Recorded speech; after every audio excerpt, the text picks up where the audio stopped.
नमस्कार विद्यार्थी मित्रांनो, सेतू अभ्यासक्रम अंतर्गत आज आपण 6 जुलै ते 11 जुलैपर्यंतचा भाग पूर्ण करणार आहोत. याच्यामध्ये बघा आजचे उपघटक आहेत प्रमेय, रेषेचे गुणधर्म, आंतरछेदाचे गुणधर्म आणि चक्रीय चौकोन इत्यादी. तर मागील व्हिडिओमध्ये आपण 1 जुलै ते 5 जुलैपर्यंतचे कृती आणि काही महत्त्वाचे मुद्दे अभ्यासलेले होते. आजच्या या व्हिडिओमध्ये आपण 6 जुलै ते 11 जुलैपर्यंतचे काही उजळणी वजा भाग अभ्यासणार आहोत आणि यामध्ये दिलेले स्वाध्याय तुम्ही वहीमध्ये पूर्ण करावयाचा आहे. तर बघा आपण पहिल्या मुद्द्याकडे वळतोय, सशर्त विधाने आणि व्यत्यास. बघा याआधीसुद्धा 9वीला तुम्ही काही प्रमेय आणि त्याचा व्यत्यास अभ्यासलेला आहात. जी विधाने जर तरच्या रूपात लिहितात त्यांना सशर्त विधाने असं म्हणतात. आता सशर्त विधाने जरने सुरुवात होतात आणि त्याला पूर्वार्ध असं म्हणतात. उत्तरांग म्हणजे काय, तर सशर्त विधानांना तरने सुरू होणाऱ्या विधानास उत्तरार्ध असं म्हणतात. जसं की उदाहरण दिलेलं आहे, समभुज चौकोनाचे कर्ण परस्परांचे लंबदुभाजक असतात हे विधान आहे. तर याचं सशर्त विधान काय म्हणायचं, जर दिलेला चौकोन समभुज चौकोन असेल तर त्याचे कर्ण परस्परांचे लंबदुभाजक असतात. आता याचा व्यत्यास कसा लिहिला जातो, तर एखादे सशर्त विधान दिले असेल आणि त्यातील पूर्वांग व उत्तरांग यांची अदलाबदल केली असेल तर मिळणारे नवे विधान हे मूळ विधानाचा व्यत्यास असतो असे म्हणतात. आता प्रूफ म्हणजेच सिद्धता. कोणत्याही प्रमेयाचा आपण पक्षसाध्य सिद्धता या पद्धतीनं उदाहरण सोडवतो. आता सिद्धतेमध्ये काय म्हटलेलं आहे बघा, काही स्वयंसिद्ध व सर्वमान्य विधाने गृहीतके म्हणून स्वीकारली जातात तर त्याच्या आधारावर तर्कशुद्ध मांडणीने नवीन गुणधर्म सिद्ध करता येतात. तर काही प्रमेयांची यादी इथं दिलेली आहे. जसं की सिद्ध केलेल्या गुणधर्मांना प्रमेय म्हणतात आणि काही गृहीतके खाली दिलेली आहेत ते आपण पाहूया. पहिला आहे बघा, एका बिंदूतून जाणाऱ्या असंख्य रेषा असतात. 2 बिंदूतून एक आणि एकच रेषा जाते. कोणताही बिंदू केंद्र मानून दिलेल्या त्रिज्येचे वर्तुळ काढता येते. म्हणजे याच्यामध्ये आपण प्रमेय म्हणजे काय, पक्षसाध्य म्हणजे काय हा भाग अभ्यासलेला आहे. तर यावर आधारित आता हा स्वाध्याय तुम्ही सोडवायचे आहे. तर आता पुढचा भाग बघा, एका बिंदूतून जाणाऱ्या असंख्य रेषा असतात.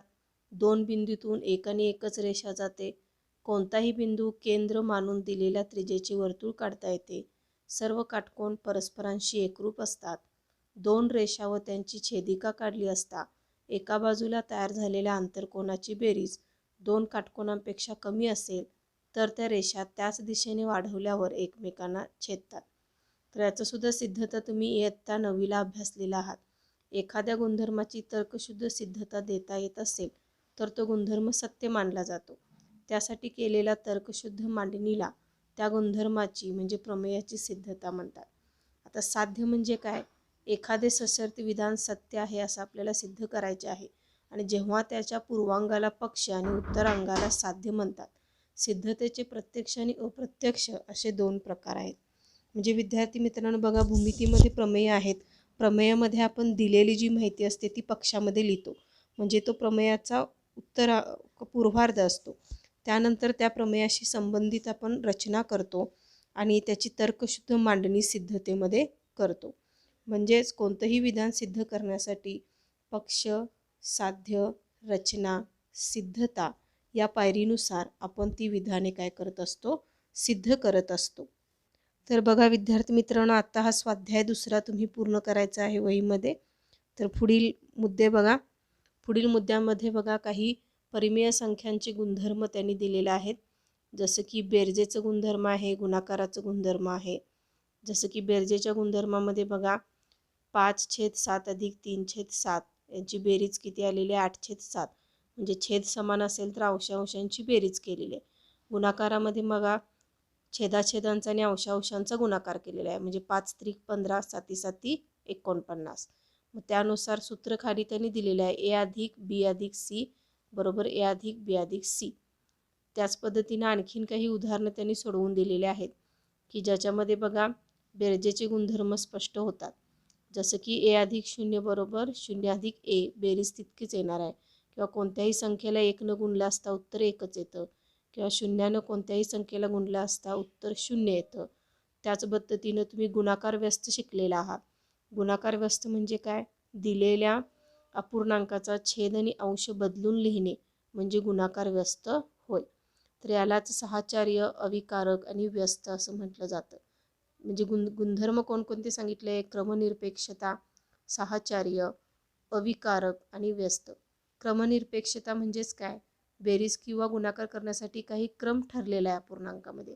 जसं की छेद समान असेल तर छेद सामायिक ठेवायचा आणि अंशांची बेरीज करायची. गुणाकार करायचा असेल तर अंशाचा आणि छेदाचा गुणाकार करायचं. तर काही अपूर्णांकामध्ये छेद असमान असेल तर आपण तो छेद तिरका गुणाकार करून समान करून घेतो आणि मग ते उदाहरण सोडवतो.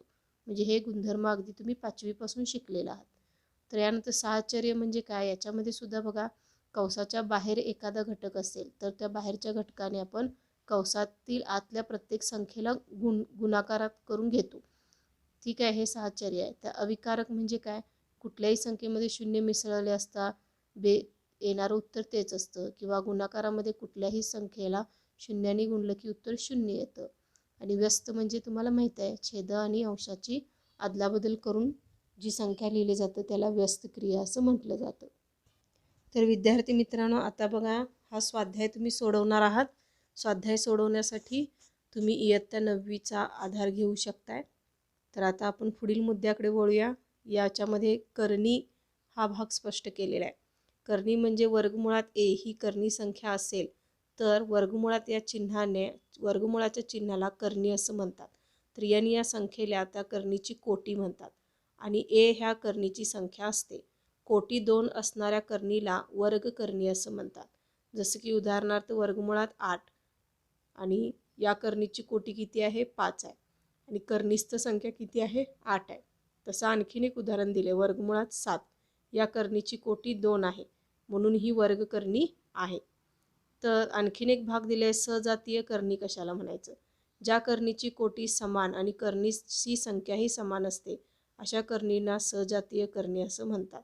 जसं की काही उदाहरण दिले, 5 वर्गमुळात 3, 2/7 वर्गमुळात 3 इत्यादी. आता सजातीय करणीवरील क्रियांमध्ये काही उदाहरण त्यांनी सोडवलेलं आहे. बघा, बेरीज आणि वजाबाकीचं सोपे रूप द्या. आता ह्याच्यामध्ये बघा, सुरुवातीला काय केलेलं आहे? वर्गमुळाच्या बाहेरच्या ज्या संख्या आहेत 7 अधिक 12 यांची बेरीज केलेली आहे आणि वर्गमुळात 5 आणि वर्गमुळात 5 म्हणजे ती सामायिक राहणार. म्हणजे उत्तर किती आलेलं आहे? 19 वर्गमुळात 5. तसंच दुसऱ्यामध्ये सुद्धा बघा, 14 वर्गमुळात 7 वजा 9 वर्गमुळात 7 याच्यामध्ये सुद्धा 14 आणि 9 यांची प्रथम बेरीज केली आहे आणि वर्गमुळात 7 तसंच ठेवलेलं आहे. मग 14 वजा 9 किती आलेलं आहे? 5. म्हणजे उत्तर किती आलेलं आहे? 5 वर्गमुळात 7. आणखीन एक उदाहरण दिलेलं आहे बघा विद्यार्थी मित्रांनो. याच्यामध्ये 3 वर्गमुळात 8 अधिक वर्गमुळात 50 वजा 4 वर्गमुळात 2 हे उदाहरण सोडवून दाखवलेलं आहे. मग याच्यामध्ये बघा, सुरुवातीला 8चं काय केलेलं आहे? अवयव पाडून घेत गेलेलं आहे आणि शेवटी उत्तर काढलेलं आहे 7 वर्गमुळात 2. तर आता ह्या करणीवर आधारित काही स्वाध्याय दिसत आहे तुम्हाला. हा स्वाध्याय तुम्ही वहीमध्ये सोडवायचा आहे. आता पुढचा मुद्दा बघा, गुणाकार आणि भागाकार. सजातीय करणीचा गुणाकार आणि भागाकार करता येतो. जसं की सोपे रूप द्या. एक उदाहरण आपण स्पष्ट करूया. 4 वर्गमुळात 12 गुणिले 2 वर्गमुळात 3. आता उकलीमध्ये काय केलेलं आहे? वर्गमुळाच्या बाहेरची जी संख्या आहे 4 आणि 2 यांचा प्रथम गुणाकार केलेला आहे. त्यानंतर वर्गमुळात 12 आणि 3 हे एकत्रित घेतलेलं आहे. म्हणजे 4 गुणिले 2 कंस पूर्ण आणि वर्गमुळात 12 गुणिले 3 म्हणजे 4 दुने 8 आणि 12 त्रिक 36. मग 8 आहे तसं 36चं वर्गमूळ निघतं 6. मग 8 संग 48 हे उत्तर आलेलं आहे. तसंच सोपे रूप द्यामधलं पुढचं उदाहरण बघा, 8 वर्गमुळात 35 भागिले 4 वर्गमुळात 7. आता इथं भागाकाराच्या रूपात उदाहरण मांडलेलं आहे आणि उत्तर काय आलेलं आहे? 2 वर्गमुळात 5. आता पुढचा आणखीन एक भाग येतो बघा, करणीचे परिमेयकरण. जेव्हा 2 करणीचा गुणाकार परिमेय संख्या येते तेव्हा करणीच्या परिमेयकरण होते. त्यापैकी कोणतीही एक करणी दुसऱ्या करणीच्या परिमेयकरणाचा गुणक असतो. उदाहरणार्थ वर्गमुळात 3 या करणीला वर्गमुळात 3ने गुणले असता वर्गमुळात 9 मिळतो आणि वर्गमुळात 9 हा 3चा परिमेय संख्या येते. म्हणजे 9 हा 3चा वर्ग काय आहे? वर्ग आहे. येथे वर्गमुळात 3 या करणीचे परिमेयकरण झाले असं म्हटलं जातं. तर वर्गमुळात 3 या करणीचा वर्गमुळात 12ने गुणले असता वर्गमुळात 36 मिळतं. मग वर्गमुळात 36 याचं वर्गमूळ किती येणार आहे? 6. म्हणजे ही परिमेय संख्या आहे. येथे वर्गमुळात 3 करणीचे परिमेयकरण झाले किंवा वर्गमुळात 12 या करणीचे परिमेयकरण झाले असे आपण म्हणू शकतो. तर विद्यार्थी मित्रांनो, बघा आता हा स्वाध्याय तुम्ही वहीमध्ये सोडवायचा आहे. हा 3रा स्वाध्याय आहे. प्रत्येक स्वाध्याय वहीमध्ये सोडवणे अनिवार्य आहे. यानंतर आता पुढचा घटक बघा. काही महत्त्वाचे गुणधर्म याच्यामध्ये सांगितलेले आहेत ते आपण पाहूया. 2 रेषांनी एकमेकींना छेदल्यावर तयार होणारे विरुद्ध कोन समान मापाचे असतात. दुसरा गुणधर्म आहे रेषीय जोडीतील कोन परस्परांचे पूरक असतात, म्हणजेच त्यांच्या मापांची बेरीज 180 अंश असते. 2 रेषांना एका छेदिकेने छेदले असता छेदनबिंदूजवळ 8 कोन तयार होतात. पुढे आहे बघा, संगत कोनांच्या जोड्या दिलेल्या आहेत आकृतीवरून, जसं की कोन ए आणि क्यू पी, कोन बी आणि कोन क्यू, कोन सी आणि कोन आर, कोन डी आणि कोन यस, हे संगत कोनांच्या जोड्या आहेत. आता आंतरकोन म्हणजे आतले कोन, संगत कोन म्हणजे त्यांच्यामध्ये एक बाजू सामायिक असते. आता आंतरकोनांच्या जोड्या बघा, कोन डी आणि कोन पी, कोन सी आणि कोन क्यू. आता बाह्य व्युत्क्रम कोनांच्या जोड्या बघा, कोन ए आणि कोन आर, कोन बी आणि कोन यस. आता आंतरव्युत्क्रम कोनाच्या आणखीन काही जोड्या दिलेल्या आहेत, कोन डी आणि कोन क्यू, कोन सी आणि कोन पी. जेव्हा संगत कोनांची एक जोडी एकरूप असते तेव्हा संगत कोनाच्या सर्व जोड्या एकरूप असतात. जेव्हा व्युत्क्रम कोनांची एक जोडी एकरूप असते तेव्हा व्युत्क्रम कोनाच्या सर्व जोड्या एकरूप असतात. जेव्हा छेदिकेच्या एका बाजूला आंतरकोनांची बेरीज 180 अंश होते तेव्हा आंतरकोनाच्या दुसऱ्या जोडीतील कोनांची बेरीजही 180 अंश असते.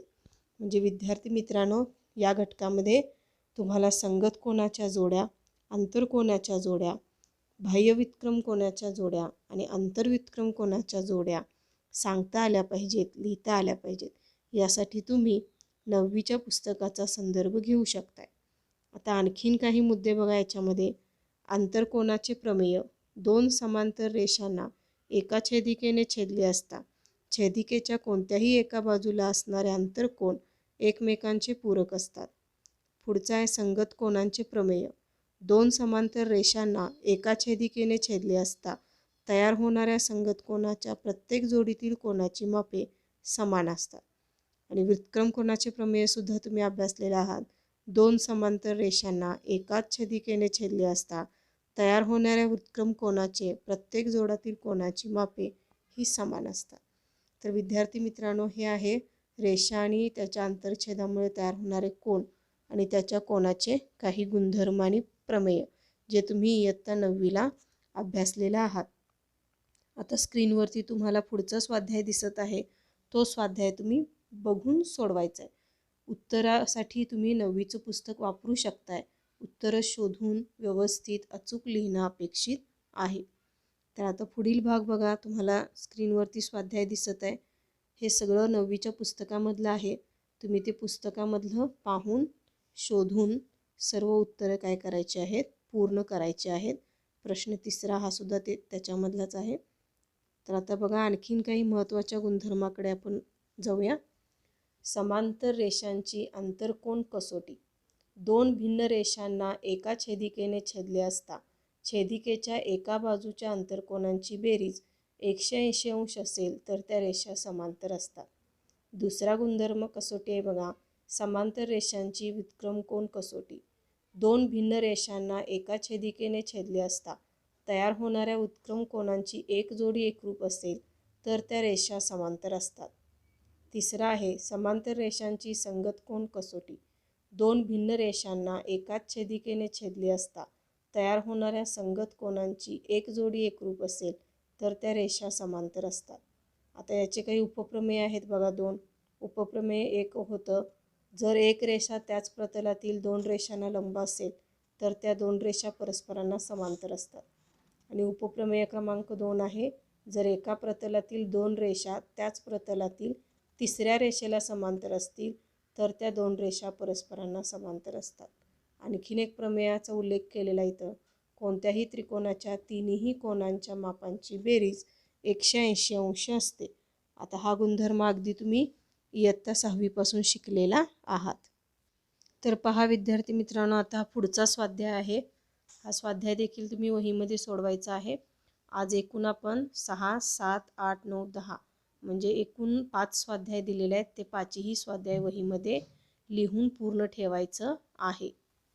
स्वाध्याय सोडवण्यासाठी तुम्ही इयत्ता 9वीचं गणिताचं पुस्तक वापरू शकताय. मात्र पुस्तकात पाहून अचूक उत्तरे लिहिणं अपेक्षित आहे. तर विद्यार्थी मित्रांनो, सेतू अभ्यासक्रमाअंतर्गत आजच्या या व्हिडिओमध्ये आपण 6 जुलै ते 11 जुलैपर्यंतचा घटक पूर्ण केलेला आहे. तर पुन्हा भेटूया सेतू अभ्यासक्रमाच्या पुढील व्हिडिओमध्ये. तोपर्यंत स्वाध्याय सोडवून ठेवायचा आहे. धन्यवाद.